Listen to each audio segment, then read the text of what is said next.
JAC ఏదైతే press మీట్లో ఒక ఆవిడ ఏమంటారంటే, నేను పర్సనల్గా కూడా ఎక్స్పీరియన్స్ అయ్యాను, నేను లంగా ఓణి లాంటివో మామూలు బట్టలు వేసుకోకపోతే బస్సులో నన్ను ఇబ్బంది పెట్టారు పోకిరీళ్ళు, అదే జీన్స్ టీషర్ట్ వేసుకెళ్తే అదే ఈమెరో ఫాస్ట్ అమ్మాయిలాగా ఉంది, ఈ అమ్మాయితో పెట్టుకుంటే ఎదురు తిరుగుద్దని చెప్పి భయపడ్డారు. ఖచ్చితంగా ఇటువంటి కాస్ట్యూమ్స్ వల్ల ఆడవాళ్ళకి మేలే జరుగుతుంది అనేది ఆమె కామెంట్. మీకు లంగావోని వేసుకోని ఎవరు చెప్పాడు? చీర కట్టుకొని ఎవరు చెప్పారు? జీన్స్ వేసుకోవద్దని ఎవరు చెప్పారు?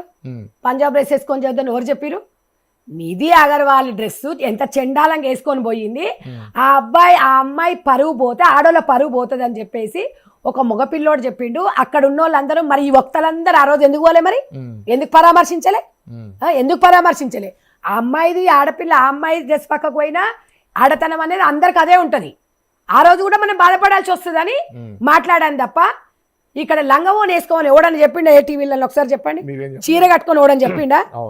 మీకు కంఫర్ట్ డ్రెస్, నచ్చిన డ్రెస్ కాదు నప్పిన డ్రెస్ వేసుకొని డీసెంట్ గా నీట్ గా జీన్స్ వేసుకుంటే చాలా బాగుంటారు సార్, ఉండరని ఎవరు అనట్లేదు.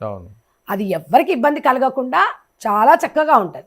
సాఫ్ట్వేర్ పిల్లలు కానీ, కార్ డ్రైవింగ్ చేసేటప్పుడు కానివ్వండి, జర్నీ చేసేటప్పుడు కానివ్వండి, శారీ కట్టుకొని లంగవోని వేసుకొని ఎవరు పోరు. అది వాళ్ళ ఇష్టం, అది కంఫర్ట్గా ఉంటది. మేము దాని గురించి మాట్లాడలే. ఇంకొకటి, బికినీలు వేసుకున్నా, గింత గుడ్డ పీలికలు కట్టుకున్నా, ఏది కట్టుకున్నా కూడా మేము వద్దనట్లేదు. ఈ గుడ్డ పీలికలు సగం సగంతోని ముందు వెనక సగం సగంతో కట్టుకున్నది 2 గోడల మధ్యలో ఉండాలి. ఆ 2 గోడల మధ్యలో లైఫ్ని నా భర్తనే కదా, నేనేమన్నా అన్నానా, నా స్విమ్మింగ్ ఫుల్లే కదా అంటే నాకు నీకు అనేదానికి చాలా ఉంటాయి. మరి ఎందుకు ఇన్స్టాగ్రాము, ఎందుకు ఫేస్బుక్, ఎందుకు ట్విట్టర్, పర్సనల్ ఆర్ పబ్లిక్ అని ఎందుకు పెట్టారు? ప్రశ్నించండి వాళ్ళని. ఎందుకు ఇచ్చారు ఆప్షన్స్? 2 ఆప్షన్స్ ఇచ్చినప్పుడు ఫ్రెండ్స్ అని కూడా ఉంటుంది. మీకు ఇష్టం ఉన్న ఫ్రెండ్స్కి, ప్రైవేట్ లైఫ్కి, పబ్లిక్కి, ఈ 3 ఆప్షన్స్ ఉంటాయి. అది మీరు ఎన్నుకునే విధానాన్ని బట్టి మీరు ఎలాంటి వాళ్ళు అనేది తెలిసిపోద్ది. మేము చెప్పక్కర్లేదు. మీరు పబ్లిక్ ఫిగర్, మీరు సినిమాని తీసుకొచ్చి జీవితంలోకి పెట్టకండి. ఎవరైనా కూడా మీకన్నా తోపులు నటించారు సినిమాలు. 300 రోజులు ఆడినాయి. ఫుల్ చీర కట్టుకొని, ఫుల్ డ్రెస్లు వేసుకొని, మంచి మంచి సినిమాలు ఉన్నాయి. హీరోయిన్లు మొత్తం ఎంత చక్కగా పెళ్ళిళ్ళు చేసుకొని పిల్లలు కన్న వాళ్ళు ఉన్నారు. వాళ్ళు అక్కడ సగం సగం డ్రెస్సులు వేసుకున్నా కూడా ఆ సినిమా షూటింగ్ వరకు సగం సగం. ఇప్పుడు జయలలిత గారా వాళ్ళు ఎవరు ఉన్నారు, పటాపట్ జయమాలి, పటాపట్ జయల కొంతమంది ఉన్నారు కదా, వాళ్ళంటే సార్ అప్పుడు మనకు కొంతమంది చెప్తుంటారు, అప్పుడు వాళ్ళు నిండుగా వచ్చేవారంట. ఆ సాంగ్ వరకు మాత్రమే వేసుకొని మళ్ళీ బయటకు వచ్చేసి వాళ్ళ పని వెళ్ళిపోయేవాళ్ళు. అంత హిట్ అయింది. ఇప్పుడు వాళ్ళని దేవతలు కూడా పోలుస్తున్నాం మనం, ఒక దేవత లాగా. వాళ్ళ వృత్తి అది, తప్పదు. ఇంకా నేను వృత్తి గురించి మాట్లాడతలేను ఇక్కడ. వృత్తి గురించి మనకు అనవసరం, ఎందుకంటే వాళ్ళకు డబ్బులు కావాలి, వాళ్ళొక వృత్తిలో ఉన్నారు. ఎవరి రంగం వాళ్ళకి రెస్పెక్ట్ చేస్తాం. కాబట్టి హీరోయిన్ ఫొటోస్ ఎక్కడ పడితే అక్కడ పబ్లిక్లో పెడతారు సార్. అదే మన ఫోటోలు పెడతాం, మనం ఊకుంటామా సార్? ఊకోం కదా.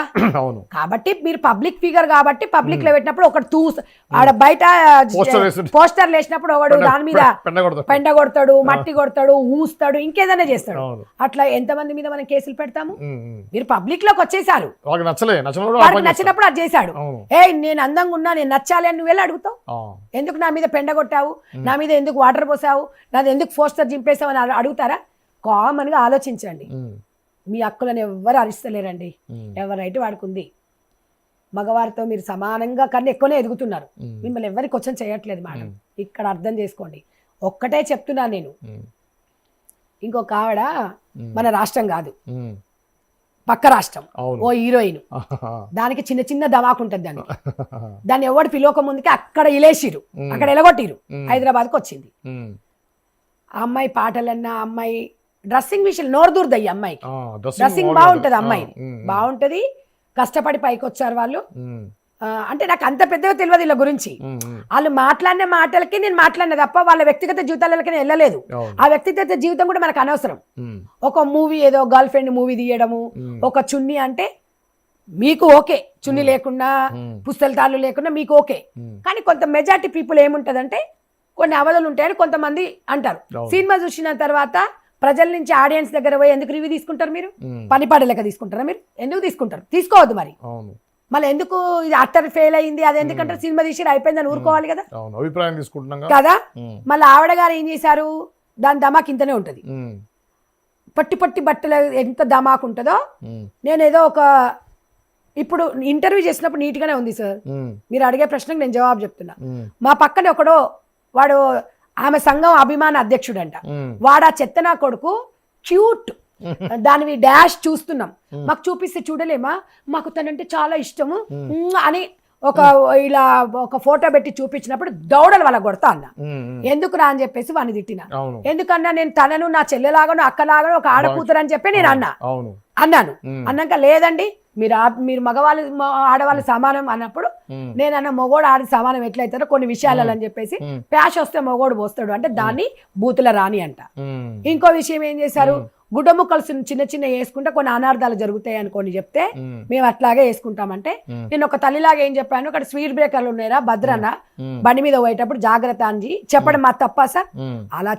అలా చెప్పే విధానంలోనే నేనేం చెప్పాను, మరి మీరు అలా చెప్తా కూడా వినకపోతే మరి రేపు వాడు ఏం చేసినా చేయించుకోండి, తర్వాత వచ్చేసి మళ్ళీ బయటకు వచ్చి పోలీస్ స్టేషన్లు కోర్టులు మళ్ళా మహిళా సంఘాలకి రాకండి అన్న. ఆ పీలికను ఇంత మధ్యలో కట్ చేసి సంధ్యారెడ్డి చేయించుకోమన్నది. అది ఎంతవరకు కరెక్ట్ చెప్పండి? ఎంత తప్పు చెప్పండి సార్ అది. నేను ఆ ఫ్లోలో మాట్లాడేటప్పుడు ఒక ఉదాహరణ చెప్పిన, అది ఎవరన్నా అలా చేయమని ఎవరైనా చెప్తారా? చెప్పరు కదా. నేను అలాగే చెప్పాను. దాన్ని ట్వీట్ చేసి ఈ ధమాక్లేంది నేనంటే కాంగ్రెస్ పార్టీ అని చెప్పిండంట. కాంగ్రెస్ పార్టీ నేను అంటున్నాను సార్, మీ వ్యక్తిగతంగా మీరు ఇక్కడ మీరు యాంకర్ గా పనిచేసిన తర్వాత మీకంటే ఒక పర్సనల్ జీతం, మీకంటే పర్సనల్ బిజినెస్ వద్దా? మీకు ఉంటది కదా, మీకు ఒక వ్యక్తిగతం ఉంటది కదా. కాంగ్రెస్ పార్టీ నేను మగవారితో సమానంగా ఎదగాలని నేను అనుకున్నాను.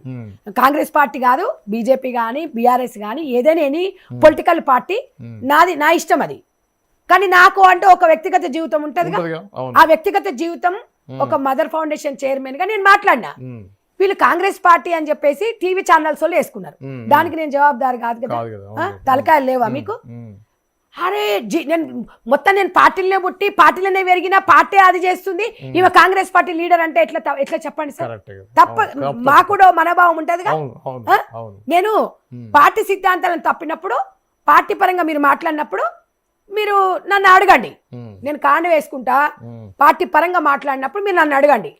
నేను ఒక భారత స్త్రీగా నాకంటూ కొన్ని రైట్స్ ఉంటాయి, మోరల్స్ ఉన్నాయి కాబట్టి చెప్పిన. పార్టీకి ఎందుకు రుద్దాలి మనము? మీరు అన్నప్పుడు మీరు పార్టీని మీరు కలిపి నన్ను ఆనండి. మా పార్టీ వాళ్ళ దగ్గర పోయేసి మాకు సారి చెప్పేమంటే వాట్ ఈస్ దిస్, మీరు ఎలా మీకు బుద్ధి ఏమన్నా ఉందా అని అడుగుతున్నాను.